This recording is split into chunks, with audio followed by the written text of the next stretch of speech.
Hello and welcome back to another episode of Transport Fever 2. In this episode, we're gonna take a look at some of the things that we've placed down in recent episodes, just check back up on them, and then we'll probably continue doing what we did in the last episode and just improving some of the connections between cities and making sure there's multiple ways for people to go so they're not funneled onto a single road.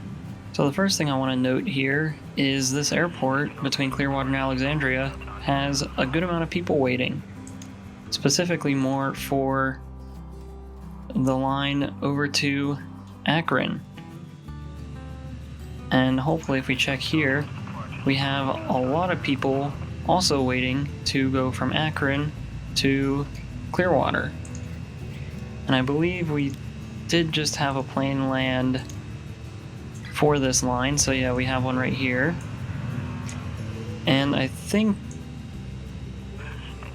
I don't want to be too quick, but I think this means that we could probably afford to upgrade the planes, at least on this line, so that they can carry more people back and forth. Because I don't want these terminals to get overloaded and then we end up losing on the money that we could be gaining from that. But first, I just want to make sure that the full load of passengers it would be getting from this would make a good chunk of money before we consider upgrading. So while we wait for that plane to arrive over in Clearwater, I think we need to add a second runway to Akron. And we can see here, this plane's going to have to abort its landing so that this plane can take off. So we definitely need to have a second one here. And it looks like we run into collision issues, probably with this tunnel. So we'll quickly come in here and delete this. And then we can come in here and we still have collision issues. It might still be with the road. So we'll pull this back even farther just to make sure. I'm not sure what's causing the collision issues. Maybe we have to wait for this plane to take off before we can add a second runway. So we'll let it do that quick. And hopefully soon, because there's nothing else being highlighted that's giving us issue. So let me see if I can figure this out real quick, and then we'll be right back after I figure this out. Alright, so I did have to delete the airport and place it down again, but everything seems to work. We have our 2 runways, and hopefully now this means we'll be able to handle a couple more planes here at this airport. Unfortunately, we did lose all of the passengers that were waiting here too, but since they got there in the first place, hopefully that means that the demand is there, and we should see more people coming soon, as we can see here on this line. And then before we forget, we need to place down this road again. So we'll just come in, and we'll probably pull it back even more so we can bring it off here, and hopefully we can just quickly drag it over and connect it back up to where it was before. We'll need to fix this bridge. There we go. So now we have that connection back. We're gonna smooth out some of this terrain so it doesn't look so awful here. Alright, so this looks a little more less ugly than it was before, and we should hopefully have our plane over here getting ready to land in Clearwater. Alright, now we have our fully loaded plane landing here, and pretty soon we should see how much money we'll get off of it. Alright, so here it comes, and any second now we should see hopefully a good amount of money pop up here as soon as it unloads its passengers. 2.8 million, that's alright, that covers about 1 month of running time. Let's see if maybe there's larger, more efficient options. So I believe what we have are the Airbus A320s, and those cost about 2.8 million to run. So if we can find one that's cheaper or maybe holds more for about the same amount of money, that would be good. And unfortunately, I'm not really seeing it. However, this plane did spend a lot of time in the air because it had to reroute and sort of abandon its first landing. So maybe we can go with a small upgrade to begin with and see what happens with that. So I think maybe these Boeing 757s, they increase the running cost by about $1 million, but they still carry a little bit more than the previous one did. This one's faster, holds more, has a faster loading speed, so let's just go for it and see what happens with that. I think another thing we need to do here is somehow thin out how many planes we have coming in at one time, because this plane did have to go around and abort its landing twice, which isn't really good. It could have just been extremely unlucky. To be honest, I think that might probably be it, but we'll keep an eye on these lines and make sure this plane's able to fly back and forth regularly before we make any major changes. The next area I want to look at is over here in Akron. This line running all the way out to Arlington is taking up all of the space here at this train station. So first of all, we're going to add some passenger buildings to increase the capacity here so we can keep our other lines running. So now we can hold over 1,000 more people.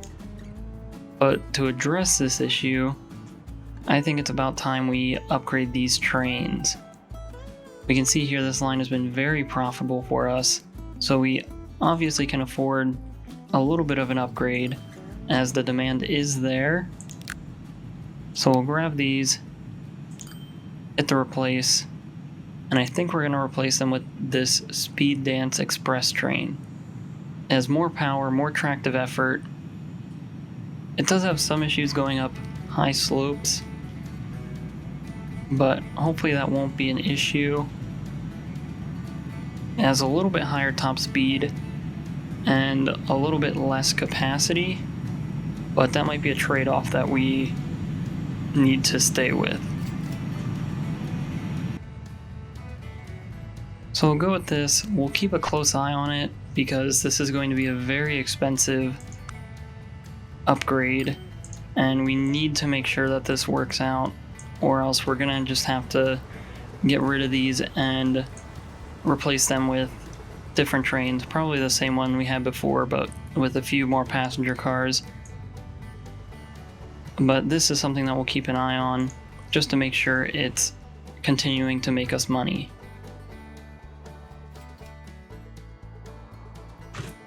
Alright, so after they're watching this line for a while, it doesn't even really get up to full speed, so I can already tell that this isn't going to work out in the end. So let's take a look at some of our other options quick. So now I think we're going to replace these trains with something more like this. Its top speed is only 81 miles an hour, but it can carry significantly more than the last one could, and it still has a pretty decent power rating. It's able to get up to its top speeds fairly quickly. So I think we'll go with these. We'll actually get a refund because of how much more cheaper it is. So we'll go with that. The running costs should be significantly lower. we're running at about half the running cost that we were before. So hopefully we'll just have to keep an eye on this and see how much of an improvement this actually makes. And because these trains are so much cheaper to run, I think we'll just get an extra 2 more running on this line. And if we do that, we could probably afford to get rid of one of these cars on each train. So that'll also just help bring up our power rating just a little bit so these trains can get to top speed that much quicker. So now we're checking back in on this roundabout here, and it's pretty cleared up, which is great to see. This line coming out of Clearwater here is almost completely empty. This bridge is slowly getting emptier, and soon hopefully we'll see this completely get out of this roundabout, and this intersection will be pretty free-flowing afterwards. I did get rid of the bus lane in this roundabout just because I noticed it wasn't doing anything. The buses use the inner lanes anyway to get around, so we got rid of that, and I also think that helped to improve a little bit of the flow around here.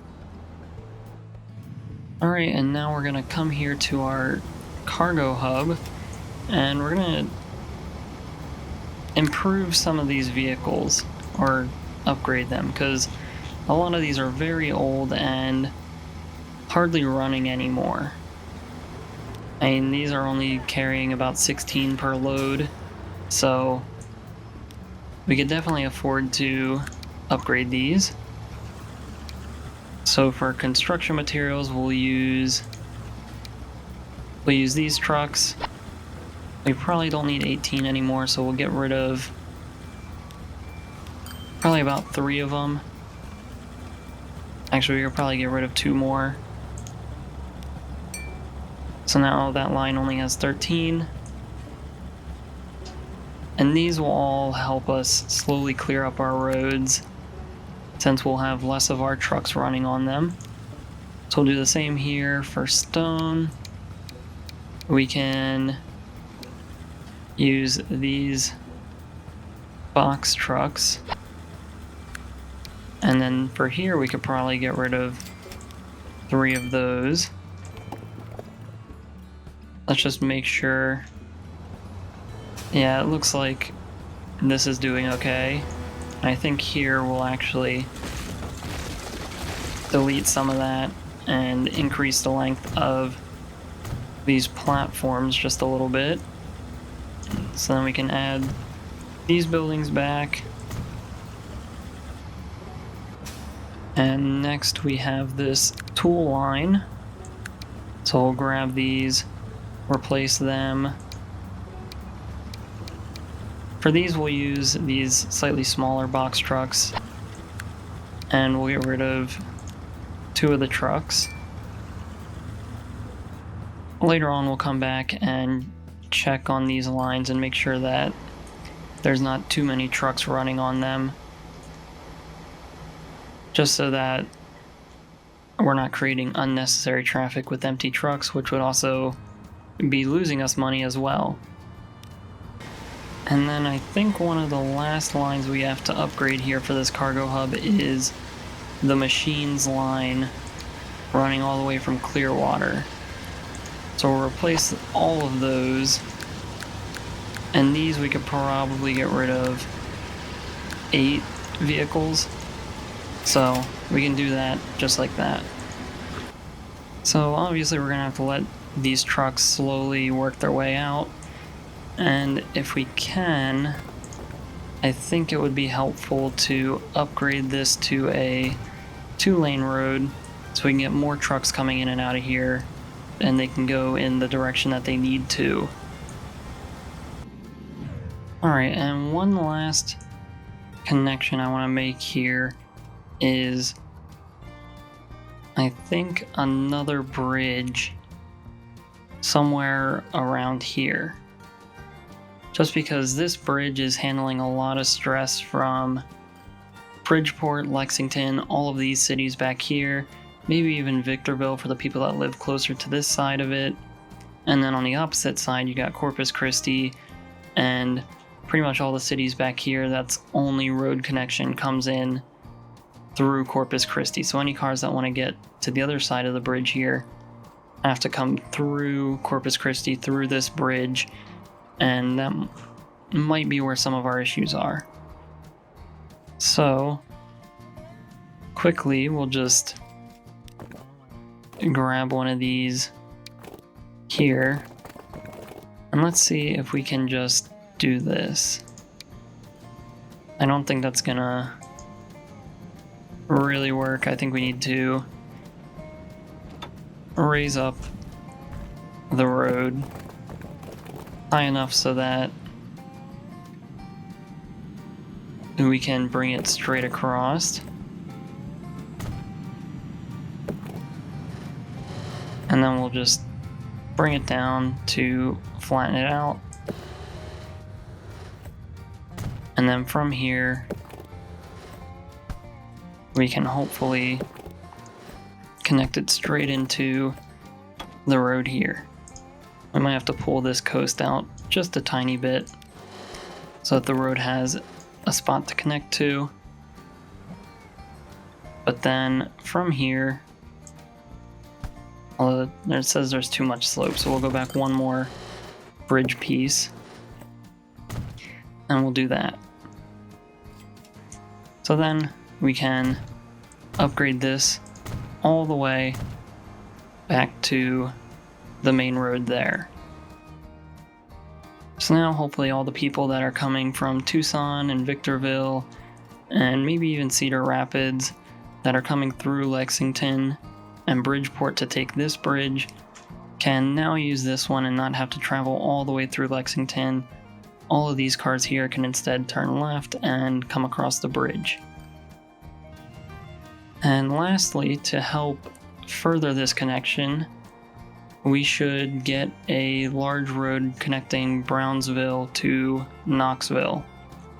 So that'll also provide an outlet for Toledo and Knoxville to have a secondary route if they want to get up to Victorville a little quicker. So we'll actually start up here in Brownsville, and we can almost pull this directly off of this road. So we'll grab that, and then from here we can just drag this road over, and I think we'll follow this valley all the way down into Knoxville. We might be able to connect it up down here at this farm. So we'll pull this around. We're going to keep it separate from this just because I don't want our truck traffic getting jammed up if this route becomes very popular. So I'll just bring this around, sort of following the edge of the mountain just a little bit until we get into the valley. So we can bring it around like this.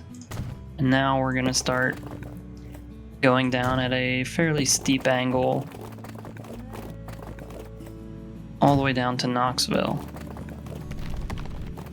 So this seems to be working out pretty well. The slope here seems to be pretty consistent, which is good. We're not getting tons of bridges and other weird connections. So it looks like we were able to make that road without having to connect to that bridge. And now we can slowly start working our way down this side. Like this, and connect up to this farm. So again, we're just trying to avoid making any bridges because that would just be really unnecessary for a road like this. It seems like it really drops off around here. We might have to follow a little closer to the edge of the mountain. So we'll pull it back this way. I think we'll follow the edge of the mountain more like this. Alright, so here's how I ended up doing this. We just had to sort of snake it down the mountain a little bit more. Have this little connection for the farm if we ever use it, and then following the river into the city of Knoxville. So I don't think Knoxville really has too much traffic. It seems like a lot of it's people trying to leave. So having this connection on the other side should hopefully allow for more people to get out of the city and help ease traffic, at least coming out of this side. Another connection we can make that's pretty much almost made is this farm here and this farm. We can just connect these tiny roads that are running through here. Let's see what happens if we do this. We just get one long tunnel, which I'm okay with. It's a small road. Probably won't get used much. We will upgrade it though, so that cars can go a little faster through here. And it becomes a viable option for at least a couple of people. So finishing up here, looking at our destinations layer, some of these new roads that we placed recently are getting used. They have fairly decent numbers on them, which means the traffic is coming from somewhere, or at least it's being taken from another area. And it looks like our traffic here in Lexington is starting to clear up until we get back to the main city. But at least this road heading out to Victorville isn't completely full anymore. And it looks like this road out of Cedar Rapids is starting to get used a lot more. So that's good to see. However, all the other roads coming in and through Cedar Rapids is getting used pretty heavily, so at some point we're going to have to come back in and figure out how we're going to fix this. And lastly, coming here, it looks like we still have a fair amount of people waiting at these airports. So I think this will probably be this plane's first full trip. So hopefully we'll, in the next couple of episodes, start to see how profitable a plane like this can actually be. But for now, I think that's pretty much all we're going to do. So with that, if you enjoyed this video, please like and subscribe.